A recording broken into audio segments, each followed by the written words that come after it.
The topic of this presentation is the disputed Paul. Or you might say the disputed Pauline epistles. Because, as you will know from your textbook, there are a number of letters in the New Testament that are attributed to Paul, but whose authorship is debated. By way of introducing the topic and categorizing this literature, I think it's fair to say that among the vast majority of New Testament scholars, there are 7 undisputed Pauline epistles. That is, these are letters the authorship of which is not at all questioned. And those would include Romans, 1st and 2nd Corinthians, Galatians, Philippians, 1 Thessalonians, and Philemon. Nobody seriously argues that Paul did not write Romans or 1 Thessalonians or Philemon. There is a second set or grouping of letters that is sometimes called the Deutero-Pauline corpus. Deutero from the Greek word that means second, so a kind of second Paul. And those would include Colossians, Ephesians, and 2 Thessalonians. And the authorship of these letters is more vigorously debated within the guild of New Testament scholars. You might have, if you did a survey, and some people have done surveys even in the past couple of years, something like a 50-50 split on the question, did Paul write Colossians?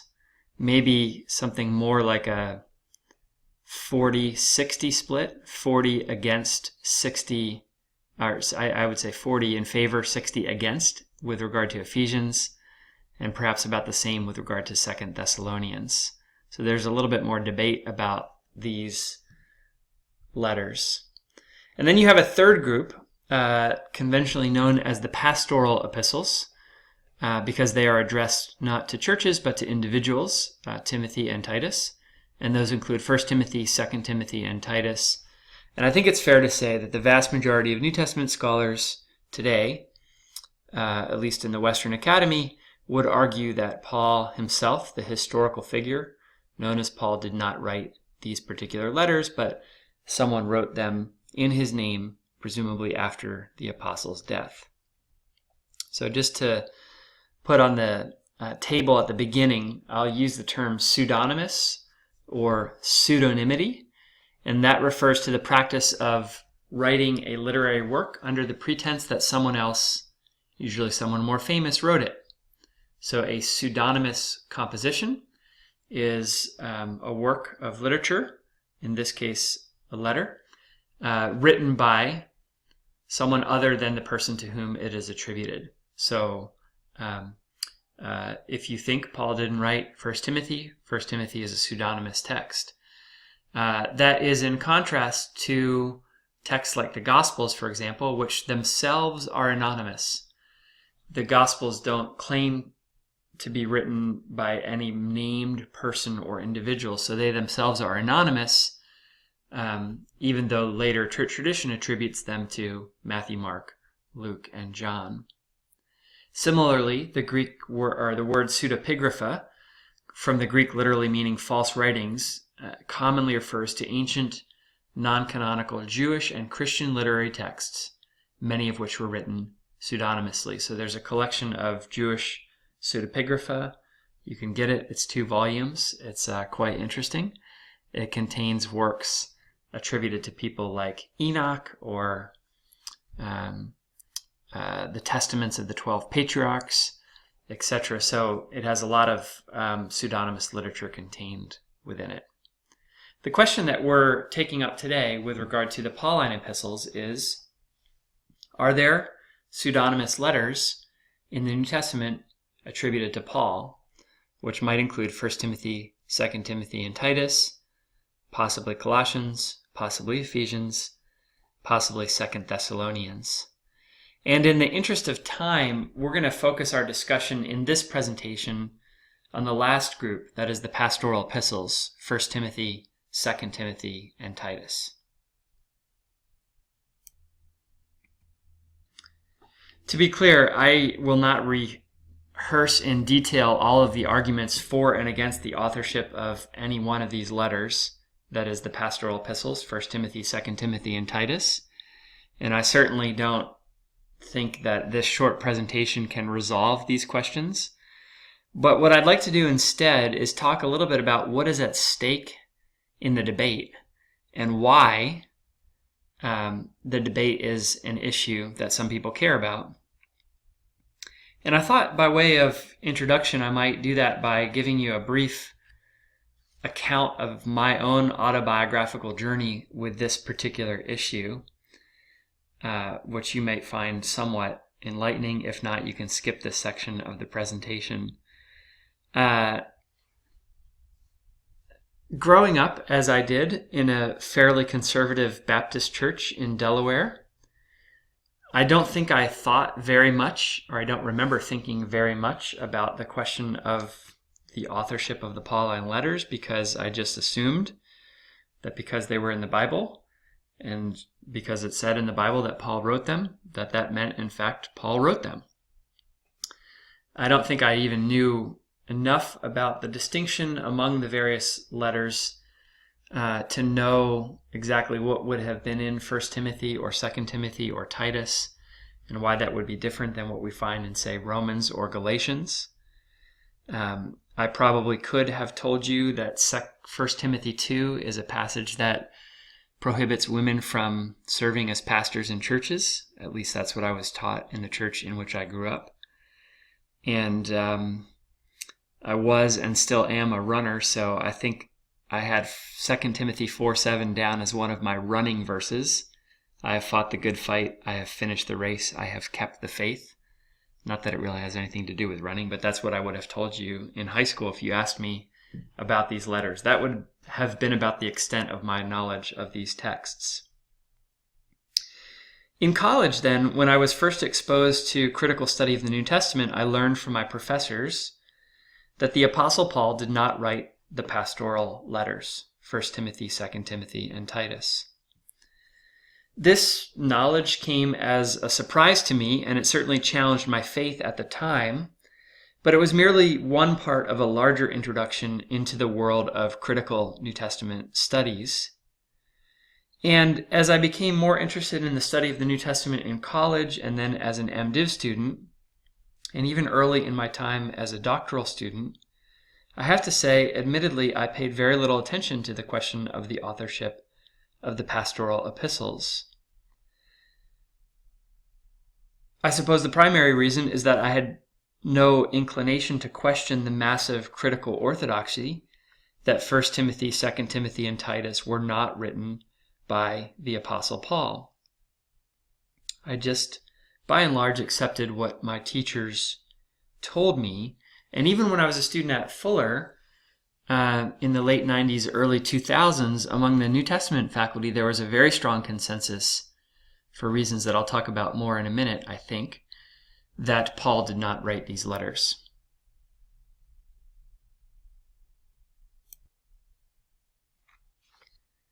And so as I was coming into my own identity as a New Testament scholar, being formed by this guild that shapes the conversation, I just was willing on this particular issue, without a great deal of thought, to accept what I had been told and what I had been taught, and what seemed to be a fairly standard position, that Paul didn't write the letters that are these 3 letters that are attributed to him.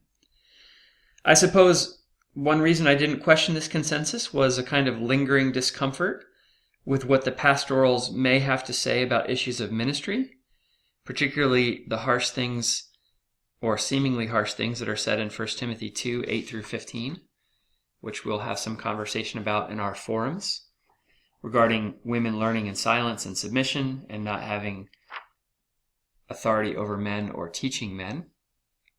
I knew this text had been used in my formative ecclesiastical tradition to deny women leadership roles in my church in which I grew up, and I was increasingly uncomfortable with that position by the time I got to seminary. So quite frankly, I was sort of happy to avoid the pastoral epistles and work with a canon within a canon that reflected a Paul that was more amenable to my own emerging theological convictions. In adopting this perspective, I have to say I was by no means alone.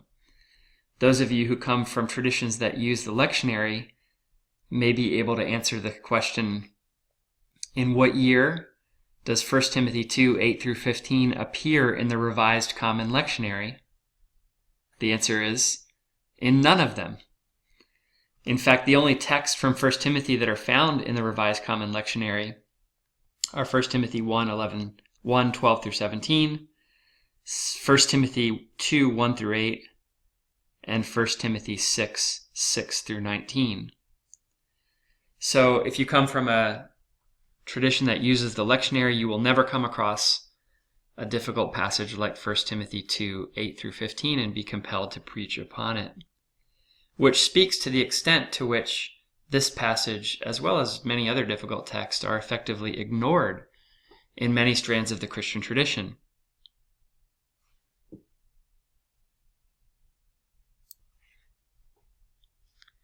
And so I was happy to work within that tradition and to pay very little attention to these 3 texts attributed to Paul.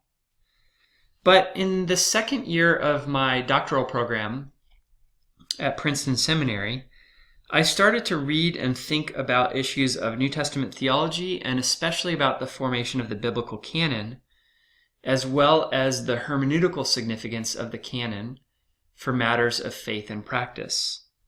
Some of those issues we discussed in this class earlier at the very beginning when we talked about the canon and interpretation and the development of the canon. And I began to ask questions about the limitations of my own canon within a canon, that is, the extent to which I worked with the 7 undisputed Pauline epistles, and perhaps the Synoptic Gospels, and maybe 1 Peter, but certainly not the pastoral epistles. I began to read people like Brevard Childs, who argued that the whole canon provides a hermeneutical lens through which we appropriate God's word. And I began to question the limitations of effectively censoring those bits of scripture that make us uncomfortable, choosing instead to study and preach only from those passages that we like. And so in a graduate seminar on biblical theology, in the second semester of my second year as a doctoral student, I decided to write a paper on the pastoral epistles, in part because I really didn't know anything about them. I really had never studied them in detail, and I figured at the time that if I wanted to be a legitimate New Testament scholar, and especially because I was planning to write my dissertation on Paul, a scholar of Paul, I should at least know what is in these texts. And when I started working with them, I found them to be really fascinating and very interesting because they seemed to me to present a deep theology, while at the same time raising robust and challenging hermeneutical and theological questions about issues such as race and gender and ministry and money and canon and the relationship between church and culture. It so happened that the paper that I wrote for that seminar became my first peer-reviewed scholarly publication, and it represented an early attempt, at least for me, to rehabilitate the theological legacy of the pastoral epistles, especially for Protestant readers or readers who came from my kind of tradition. So at that time, I was most interested in what the pastoral epistles were saying theologically, or perhaps even from a literary perspective, but not really interrogating seriously the question of authorship. When I was first offered a teaching position at Fuller in 2007, I had a conversation with my department chair about what classes I would like to teach. And because I didn't know anything, and I was new, and I had published one article on the pastoral epistles, I thought, okay, maybe I could teach on that. So I was assigned, I think in my first year here at Fuller, to teach Greek exegesis of the pastoral epistles. And it was really in that context, and having taught that class several times since then, that I started to ask questions about authorship. in the context of teaching classes on them. And for reasons that we'll talk about in a few minutes, I started at that time seriously to question the consensus that was handed on to me regarding matters of authorship. I first, methodologically, began to be interested in the question, what happens if we break these texts up instead of treating them as a 3-letter corpus? That is, what happens if we take 1 Timothy on its own, and 2 Timothy on its own, and Titus on its own, which is a perspective that you will encounter in your reading of the assigned essay by Terry Wilder, who does a sort of exercise like that with regard to Philippians. So I initially actually changed my mind on 2 Timothy, because it seemed to me that if you take 2 Timothy on its own, there's no reason, based on all the standard arguments, that Paul could not have written 2 Timothy. So I first flipped on 2 Timothy, and that caused me to go back and revisit the question of the authorship of 1 Timothy and Titus, which I will confess I have since changed my mind on. So now I am of the minority view that Paul wrote 1 Timothy, 2 Timothy, and Titus, or at least it's most likely that that's the case. And I would make the same argument with regard to Colossians, Ephesians, and 2 Thessalonians. So I'm the unusual New Testament scholar who actually thinks that Paul wrote all of the letters, all 13 letters attributed to him in the pages of the New Testament. And one of the reasons I have come to think this, aside from the evaluation of the particular arguments, has to do with some reflection upon or thinking about the contexts in which this consensus developed. That is, the consensus of the 7-letter undisputed Paul, or the 7-letter corpus that we don't argue about, and the 6 letters whose authorship is debated. A couple of years ago, I read what I think is a really fascinating and helpful book by Benjamin White entitled Remembering Paul, in which he explores the very question that I had sort of been pondering about in my own mind, and does so with great clarity and perceptiveness. So Ben, in his book, is interested in thinking about legacies of Paul, both in the 20th and 21st centuries, but also in particular in the 2nd century. And he does a lot in that book to unpack how the consensus position developed among New Testament scholars that Paul wrote these 7 letters but not these 6 letters, and what factors, theological, political, economic, featured in those particular decisions. Here's a sort of long quotation from Benjamin's book where he describes something like this process. He says, the 7-letter historical Paul, which is ultimately the 2-letter Paul of Romans and Galatians, that is, those are the 2 letters that get the most importance among the people who think Paul wrote only 7 letters, is now ironically its own tradition. A rather fixed image of the, quote, real Paul now permeates our academic institutions and is the tradition within which neophytes to the study of early Christianity come to understand the apostle. Take, for instance, the distribution of papers on particular texts in Paul or Pauline sections of the Society of Biblical Literature during the last 5 annual meetings. The SBL is the primary main guild of biblical scholars. Ben points out that during this period, 47 papers were delivered on Romans, while only 7 were given on Colossians, and 22 on the group of 3 pastoral epistles.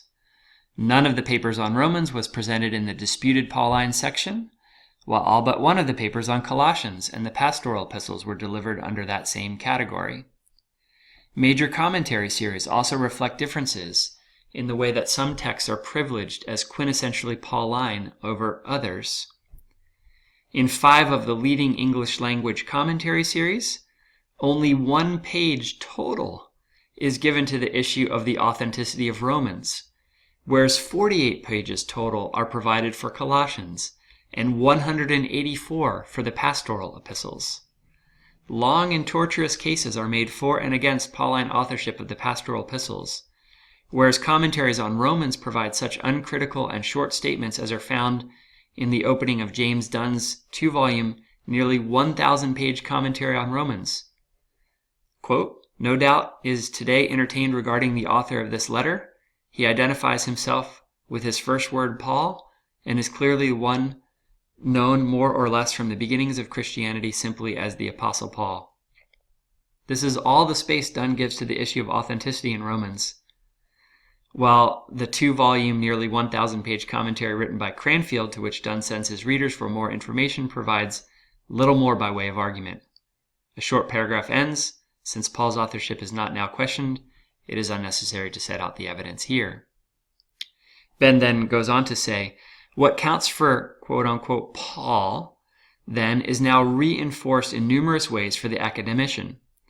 Small groups of individuals who stand in a tradition organize conferences and edit commentary series that largely secure the tradition, making certain constructions of Paul seem natural and self-evident, whereas the ideologically driven practices that produce the so-called real Paul continue to remain hidden.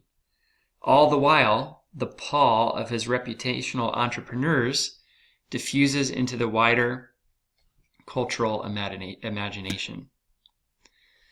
So Ben's point here and in the book is that the real Paul, in this case the Paul of the 7-letter corpus, is a kind of construct, a construct that emerges on the basis of all sorts of theological and ideological commitments. And to great effect, he actually explores this in the 2nd century, looking at how the real Paul was constructed at that time period and comparing that with constructions of the so-called real Paul in the 20th and 21st centuries. So even at Fuller, as I mentioned earlier, when I was a student in the late 90s and early 2000s, there was a very strong sense that Paul could not have written these letters. And looking back, I think that had, or to some extent even has, a lot to do with the kind of aspirations that the faculty and the institution had at the time, which was, if you know anything about the history of Fuller, to become a leading critical, a leading school that embraced critical scholarship and evangelical faith at the same time. And because in the guild of critical scholars, there's such a strong consensus regarding the question of authorship of the pastoral epistles, there was a strong proclivity for New Testament scholars at Fuller to line up with that consensus so that their own academic legitimacy and credentials would not be questioned. So I highlight this simply to try to get at the extent to which these questions are located in larger contexts. It's probably not an accident that the authorship of Ephesians and Colossians is strongly, or has strongly been questioned by Protestant biblical scholars, but not by Catholic biblical scholars, in part because of what is said about the church. The kind of ecclesiology that is represented in those letters is much more amenable to Catholic theological traditions than to some strands of Protestant theology, especially Lutheran theology. So it's no accident that you have an emerging consensus in the 20th century, or even the late 19th century, advocating that Paul did not write Colossians and Ephesians or 1 Timothy, 2 Timothy, and Titus. And that consensus is represented to a significant degree by Lutheran Protestant scholars. So this is maybe not that interesting to you, but it's my way of trying to suggest that all our theology emerges from particular contexts, and even questions about authorship are never purely historical debates. They are debates that are framed in ideological or sometimes even theological or perhaps even ecclesiological terms.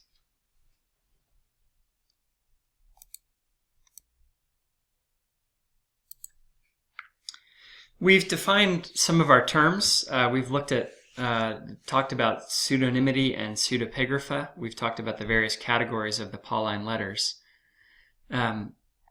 Let me make a few preliminary comments about authorship, and then we'll look at some of the evidence that is sometimes cited and discussed.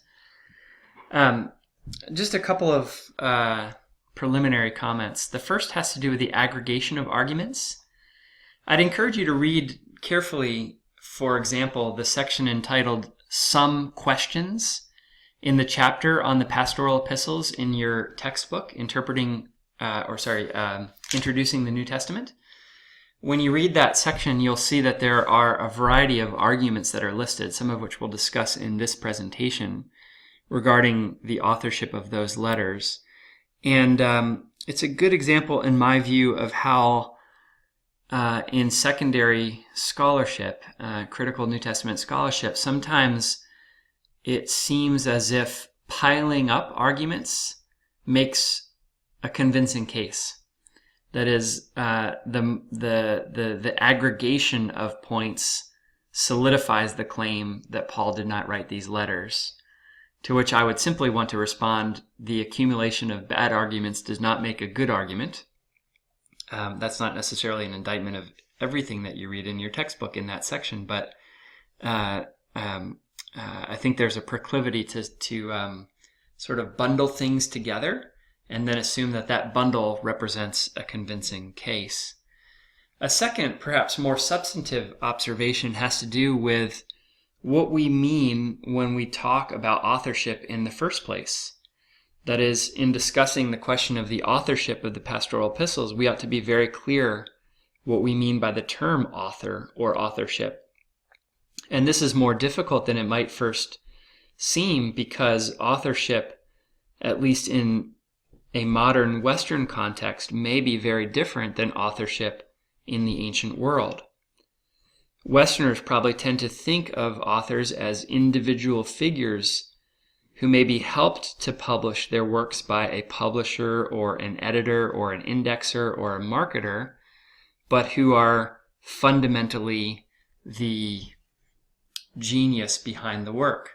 So here you see visually represented this idea represented in Rembrandt's rendering of Paul, where Paul is sitting alone in pensive thought at a desk, which of course is also anachronistic because they didn't write using desks in antiquity, but anyway.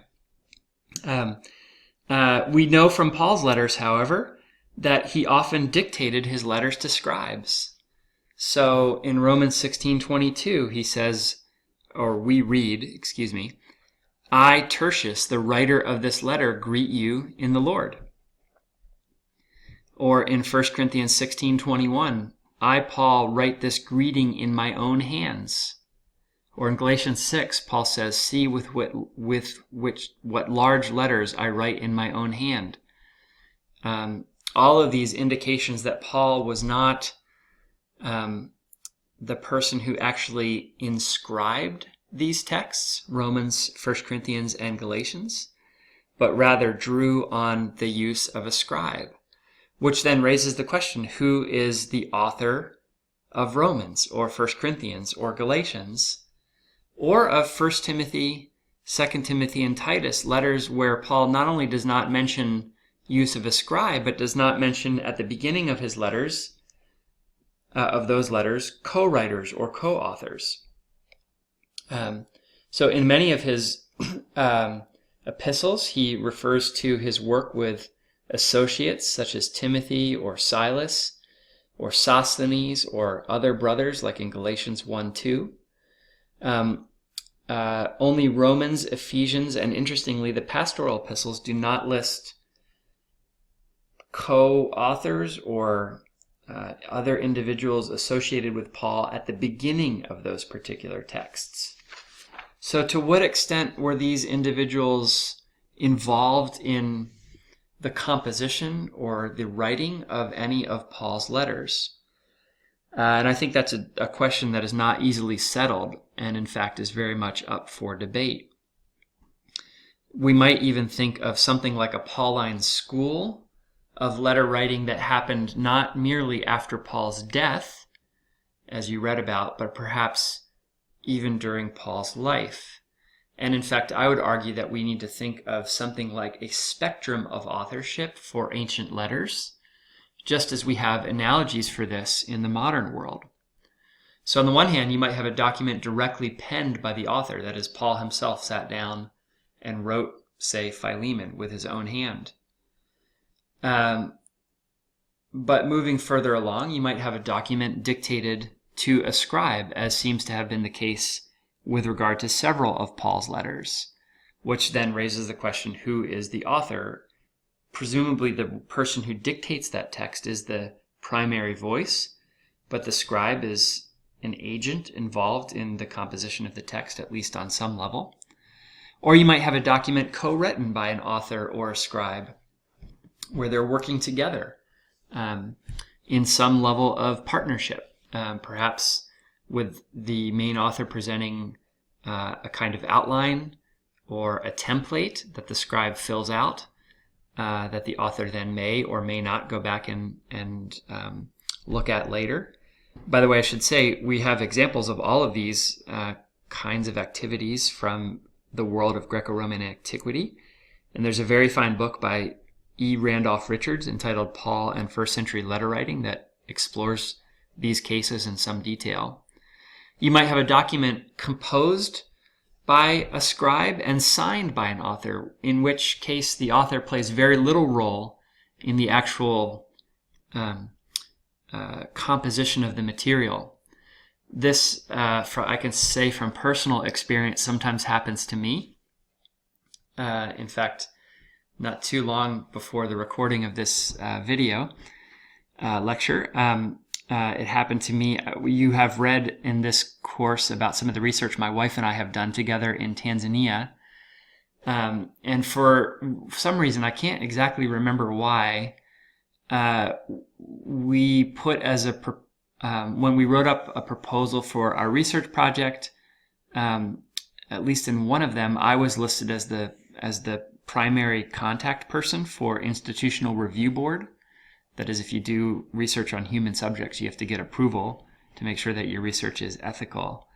And more recently, my wife has taken some of the research that we've done and spun that off into a related project. So I think technically I am still listed as the primary investigator when we need to submit things to the Institutional Review Board, although at this point I have nothing really to do with the research. So every once in a while, my wife will hand me a letter and say, sign this. And I say, well, what is this related to? And she says it's related to IRB. And I usually don't read the letter. I just sign it and hand it back to her. And then she scans it and sends it to whoever else she needs to go to, because I trust her. And I don't have any reason to think that she's trying to get me to sign something that would be problematic. I just sign what she writes. Am I the author of that letter, even though my signature is attached to it and it looks as if I'm the author? I had nothing whatsoever to do with its composition. So we have examples like that in the ancient world as well. And then finally, at the other end of the spectrum, you might have a document composed by someone writing in the implied author's name, perhaps even after the author has died or during the time that the author was still alive. So I would suggest that we need to think of something like this spectrum of authorship for letters in the ancient world, and that spectrum should inform how we approach the question of the authorship of letters attributed to Paul. Finally, and briefly, I'll just point to the effects of grouping. And I'll say this briefly because you had, I think, a thorough discussion of this in Wilder's essay. It's clear that 1 Timothy, 2 Timothy, and Titus are related to each other in certain ways, including the fact that they're addressed to individuals and not to churches. Although Philemon is an interesting point of comparison there. because it's addressed to Philemon, but with the implication that it goes to the entire church that meets in his house. So this collection, these letters have been grouped as far back as Thomas Aquinas in the 13th century, who called these letters pastoral in nature, and that's where we get the term pastoral epistles. But when we're approaching these letters with questions of authorship in mind, I actually think it's problematic to group them together.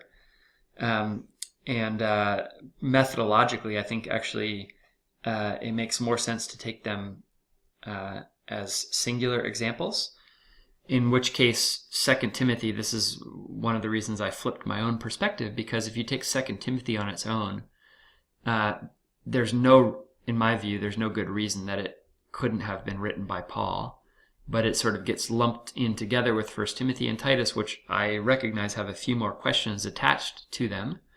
And because these texts are grouped together, questions about authorship of all three are sometimes made all at once. And the essay by Wilder shows what happens if you take Philippians out on its own and compare that with the other so-called authentic letters. And I think it's an interesting example of problematizing what is a typical approach to questions of authorship related to the issue of grouping.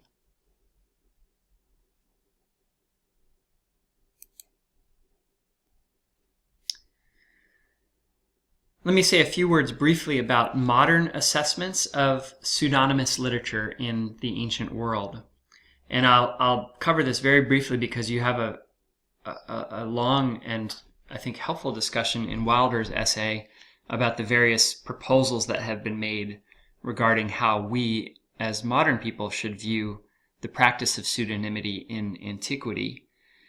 Some people have asked questions about intellectual ownership, arguing that we must be aware that conceptions of authorial ownership in the ancient and modern worlds might be very different from one another, and perhaps the entire notion of intellectual property is a modern and Western construct. And I don't disagree with that claim. We have very different standards of intellectual property in the Western Academy as exist elsewhere in the world. When I teach in Tanzania, for example, I've very different conversations with my students about plagiarism, or what we would call academic integrity, and I try to frame that discussion in ways that is appropriate for their cultural context, which is very different than accredited institutions here in the United States.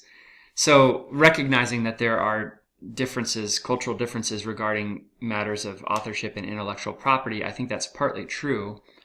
But it is the case, and we'll see some examples in a few minutes, that people in the ancient world knew about literary forgeries, and the evidence suggests that Christians regularly spoke against the practice. So it's not, I think, accurate to say people didn't know about issues of authorship or forgery, or they just assumed that it was always appropriate to write in someone else's name. That's not the case. We have numerous examples, and we'll look at a few, where Christians are opposed to the practice of pseudonymous compositions. As you'll read, or as you will have read, there is a debate about whether pseudonymy in the ancient world then was viewed as licit, and if so, what might be an appropriate model for New Testament pseudonymity, or whether the practice was viewed as illicit. So some possibilities for thinking that it was acceptable to produce pseudonymous literature would include Greco-Roman parallels, like the concept of a noble falsehood or a pedagogical lie, that is, it's okay to tell an untruth if you're doing so for noble reasons. You read about some of that in Wilder's essay. There certainly are some interesting Jewish parallels. For example, the notion explored by David Mead and others, that is, that pseudonymous literature represents the continuation of an authoritative tradition. The model for New Testament authors, if they're writing in Paul's name, would be something like the formation of the Pentateuch, where maybe you have traditions that emerge from Moses, but Moses himself is not the final author of the Pentateuch.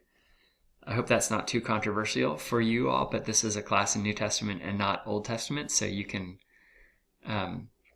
critique me in the forums or challenge me in the forums on this particular point. Similarly, and again, I'm not an Old Testament scholar, but if I ask my friends who are, they will say usually that Isaiah, the book that we call Isaiah, is a composition that occurred at various times, that there are probably three Isaiahs, or three versions of Isaiah, chapters 1 through 39, chapters 40 through 55, and 56 through 66. I'm saying that off the top of my head, so I think that's right. In terms of the book of Isaiah being a continuation of the voice of the prophet Isaiah, even after, perhaps even long after that prophet had died, and that was viewed as entirely acceptable within the Jewish tradition. It is the case that we have a very large body of Jewish pseudepigraphical literature. So if it was viewed as illicit, it's hard to explain entirely why so many people produced so much literature. That is, some people didn't think it was all that bad because they were writing it. And so what does that say about how the practice was understood? Would there have been differences between writing a pseudonymous composition, say, attributed to Enoch, or Moses, a figure from the very distant past at the time the text was composed, or compared to writing a pseudonymous text with regard to a near contemporary, say 30 years or 20 years after the Apostle Paul had died? Those are, I think, open questions.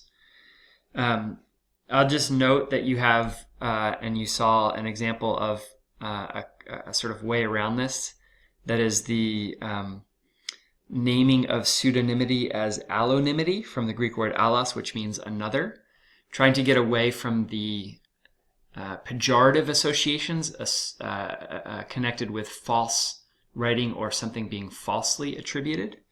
The other end of this, the other side of this, is actually the perspective taken by a scholar like Bart Ehrman, who basically says pseudonymity is too nice a word, that we should call all of these examples of literary forgeries because they were deceitful works that intended to deceive people.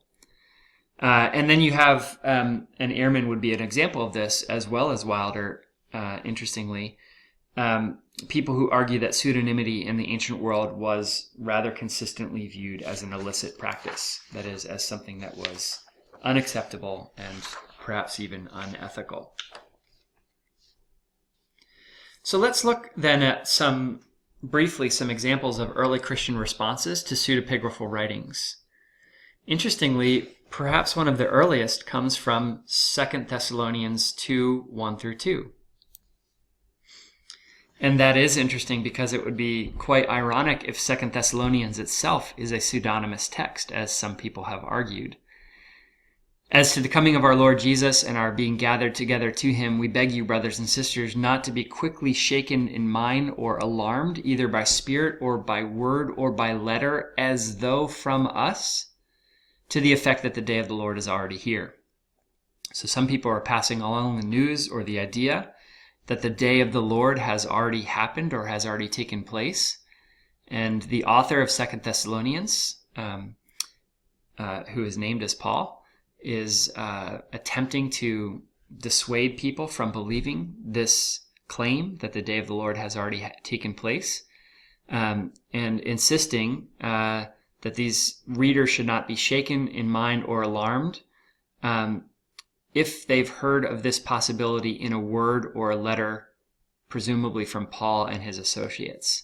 So 2 Thessalonians itself represents a kind of implicit critique of the practice of pseudonymous writing.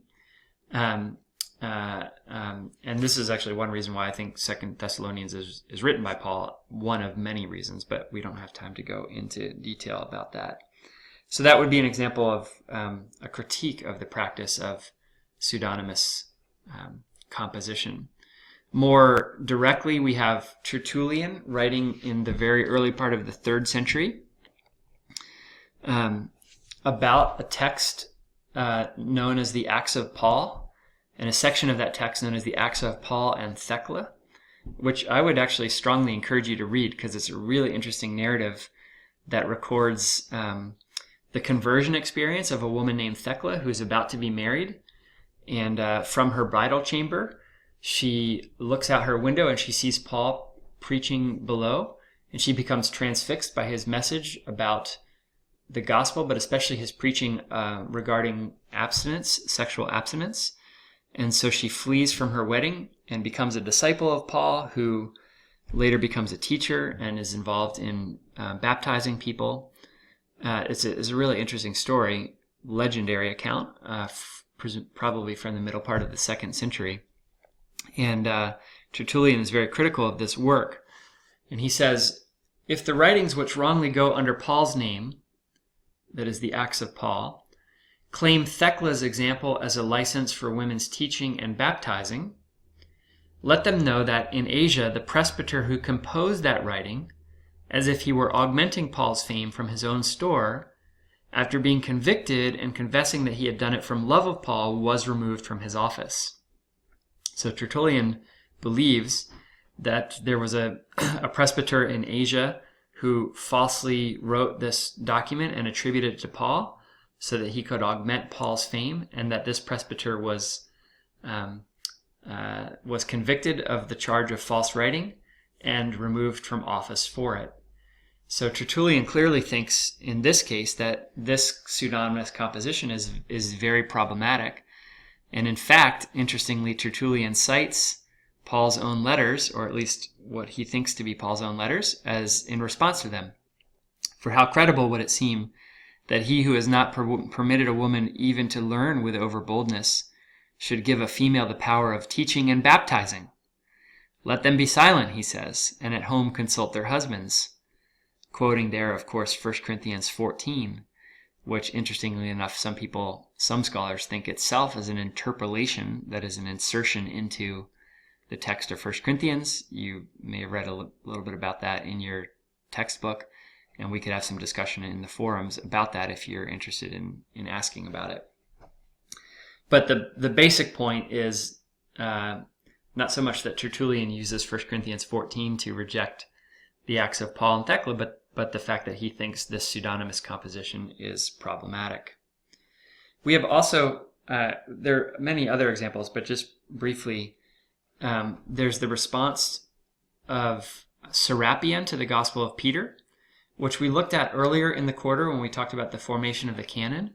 And you may recall that he heard about the Gospel of Peter, this strange text that has a resurrection account, at least the portion of it that we have today has a resurrection account, where Jesus is accompanied by a talking cross. But anyway, Serapion hears about the Gospel of Peter and rejects it, calling it, saying at the beginning, we reject intelligently the writings falsely ascribed to Peter and the other apostles. So there's another example of a Christian rejection of pseudonymous composition. Finally, let me just point to the Muratorian canon, which also we talked about at the beginning of the quarter. This is an interesting example because it both rejects pseudonymous literature, but then interestingly seems to accept at least one pseudonymous composition. And this is a text I think that hasn't featured significantly enough in the debate, and it shows some of the complexity of the issue. From the very end of the document, you'll read, there is current also an epistle to the Laodiceans. You will remember that in Colossians 4, Paul refers to a letter sent to the Laodiceans, which we don't have, but because we don't have it or because it wasn't preserved, there were pseudonymous versions of it. And another to the Alexandrians, both forged in Paul's name to further the heresy of Marcion. So the author of the Muratorian Canon, presumably in Rome, possibly in the 2nd century, thinks that these works are very problematic. They're forgeries. These pseudonymous compositions are forgeries, and they're forged to advance the false teaching of Marcion. And the author is aware of several others which cannot be received into the Catholic Church, for it is not fitting that gall be mixed with honey. So here you have a clear example of a Christian author in the 2nd century condemning the practice of pseudonymous composition. Then the author talks about Jude and John, which are canonical. And then, interestingly, the Book of Wisdom, that is today known as the Wisdom of Solomon, written by the friends of Solomon in his honor. We receive only the apocalypses of John and Peter, though some of us are not willing that the latter be read in church. So the latter two would be the book of Revelation, the Apocalypse of John, and secondly, the Apocalypse of Peter, which the author thinks should not be read in church. The interesting statement here, though, is the author of the Muratorian Canon accepts the Wisdom of Solomon as a kind of canonical text, with the note that it was written by the friends of Solomon in his honor. But the text of the Wisdom of Solomon itself is pseudonymous. That is, it claims to be written by Solomon. It doesn't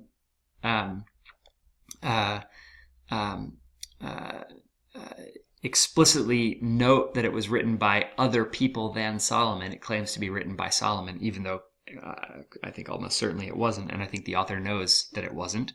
So here's an example where the author on the one hand condemns pseudonymous literature, but on the other hand seems to accept at least one pseudonymous composition as canonical, namely the Wisdom of Solomon.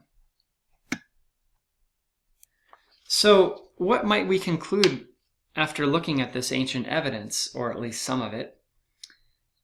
I think the evidence suggests that the early church knew about the problem of literary forgeries, and in fact regularly identified pseudonymous texts as forged text. No document that was known as pseudonymous was accepted into the canon of the New Testament. The early Christians were interested in distinguishing between original and pseudonymous sources. The major problem for the early church, however, was not so much the authorship of the epistles, but the extent to which their orthodox content could be used to refute heresies. Thus, the church appeared to work with the following logic. Every apostolic document was orthodox, and every orthodox document was apostolic. You'll note that Tertullian and Serapion rejected certain works because of their perceived unorthodox content. And so, as we said at the very beginning of the quarter, the reasoning is somewhat circular. So on the one hand, we have numerous examples of early Christians rejecting pseudonymous documents as forgeries. On the other hand, those texts that are questioned by modern scholars on different grounds were never questioned in the ancient world. There really are not questions regarding, say, the authorship of the pastoral epistles in antiquity. And that's because the orthodox nature of their content was not up for dispute. So it's also the case that there are a few examples of canonical writings being accepted or judged positively that were known to be pseudonymous, like the Wisdom of Solomon that we looked at from the Muratorian Canon. It's also the case that there were a lot of Jews and later on Christians producing pseudonymous literature. So if it was viewed as entirely problematic, it's a little difficult to explain why so much of it was created in the first place. Who was producing these texts, and who were those people who were reading these texts? All of that is to say, I think the evidence is not entirely conclusive. that we probably need to have a nuanced approach to the issue. It's not the case that the church entirely rejected pseudonymous texts, but it's also not the case that it was viewed as entirely unproblematic, as some people have sometimes suggested.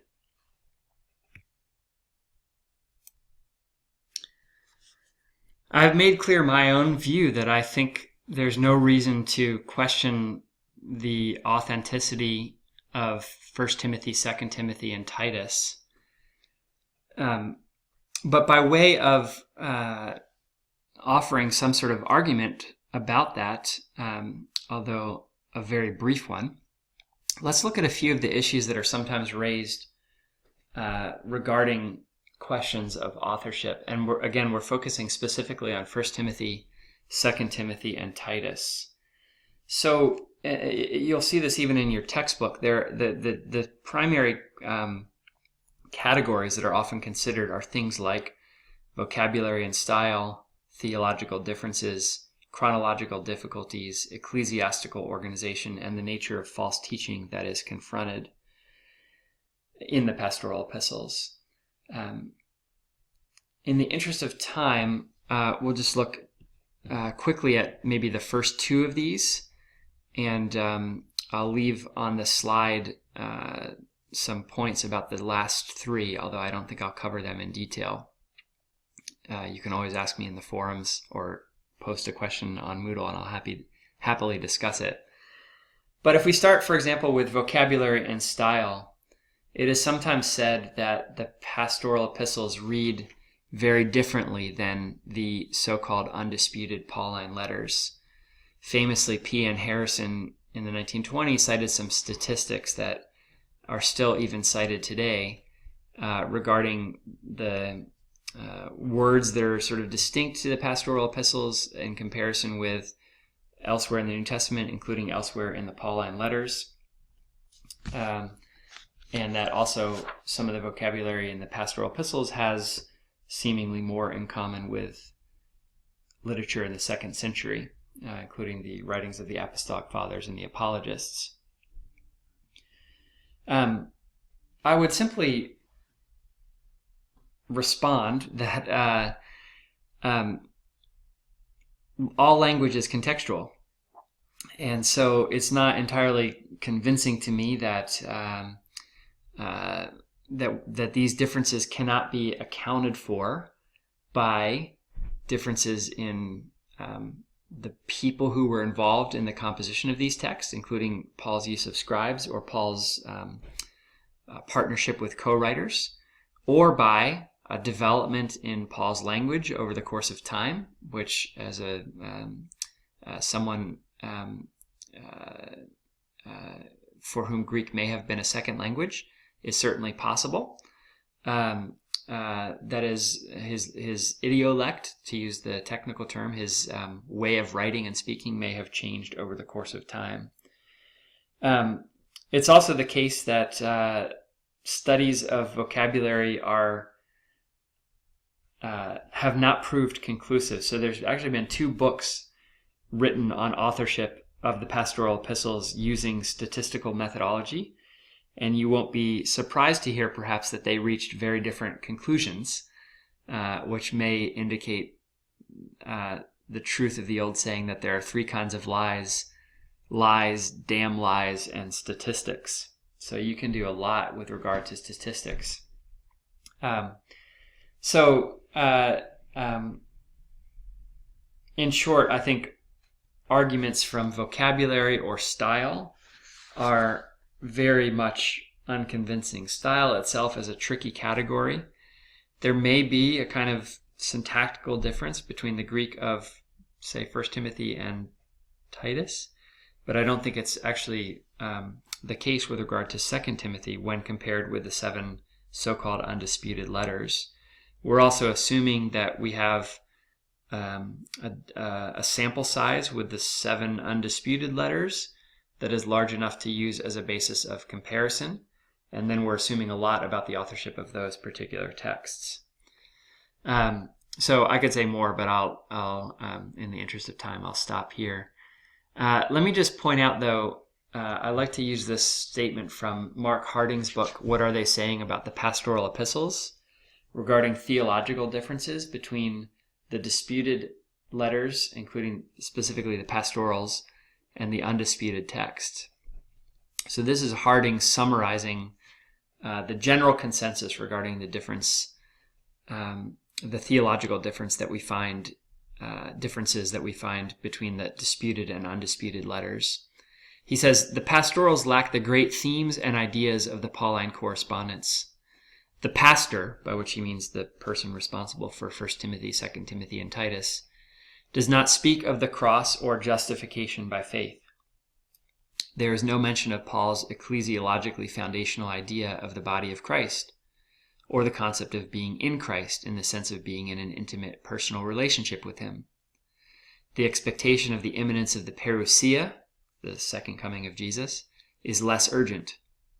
Faith has become synonymous with the regula fide, the rule of faith, or is ranked with the virtues such as love, holiness, and modesty, or righteousness, godliness, endurance, and gentleness. Nor do we find the great salvation historical themes of the Pauline correspondence, such as the priority of Israel, or the role played by the Jewish law. The pastorals have their own distinctive theological ethos. Now, I wouldn't necessarily disagree with the final statement that the pastorals have their own distinctive theological ethos, but I think you could say that about any of Paul's letters or any cluster of Paul's letters. 1st and 2nd Thessalonians have their own distinctive theological ethos. 1st and 2nd Corinthians have their own distinctive theological ethos. But if you just go down that list really quickly, I hope you'll see how problematic some of these claims can be. The pastor does not speak of the cross or of justification by faith. Well, Paul does not, the Greek word stauros or cross is not used in Romans or 2 Corinthians or 1 Thessalonians or 2 Thessalonians or 1 Timothy, 2 Timothy, or Titus.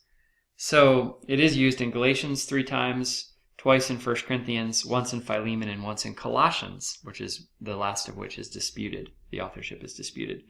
And one time in Ephesians.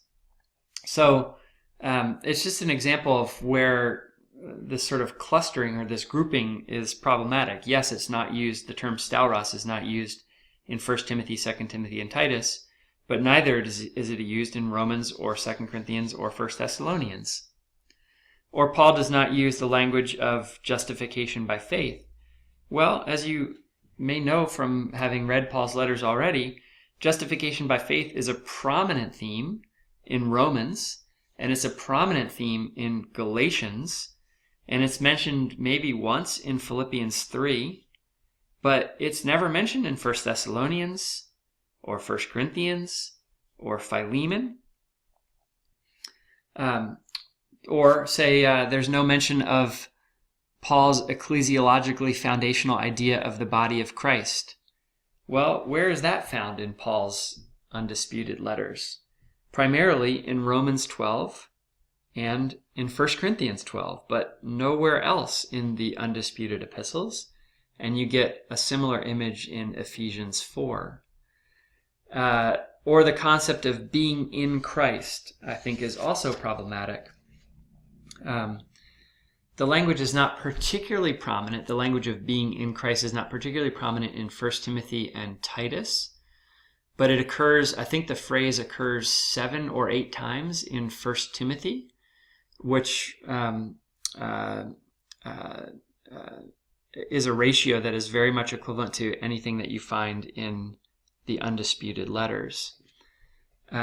So we could go down the list with regard to these so-called theological differences and point out some, I think, significant flaws with this reading. Just one final one. Nor do we find the great salvation historical themes of the Pauline correspondence, such as the priority of Israel or the role played by the Jewish law. Again, the role played by the Jewish law is prominent in Romans and Galatians, to say nothing of the fact that it's also prominent in 1 Timothy 1 and also 1 Timothy 4. and the priority of Israel, whatever that means. I think it has something to do with what Paul says in Romans 9 through 11, and that's really the only place in Paul's letters where he raises that issue, certainly to a significant degree. Perhaps you find something like that in Galatians 6:16, but that's a relatively minor text. So I'm simply using this quotation as an illustration of the way that things are framed as if they're self-evident in a lot of scholarly discourse related to the authorship of the Pauline epistles. But when you start to press on those self-evident claims, they may not be as convincing as they appear to be at first. That's probably far more than you ever wanted to hear about the question of the authorship of the pastoral epistles. So I will conclude this presentation now and say that I look forward to engaging some of these questions in the forums, especially the issue of the significance of this conversation. What does it mean for our reading of the Bible in general and for our reading of Paul's letters in particular?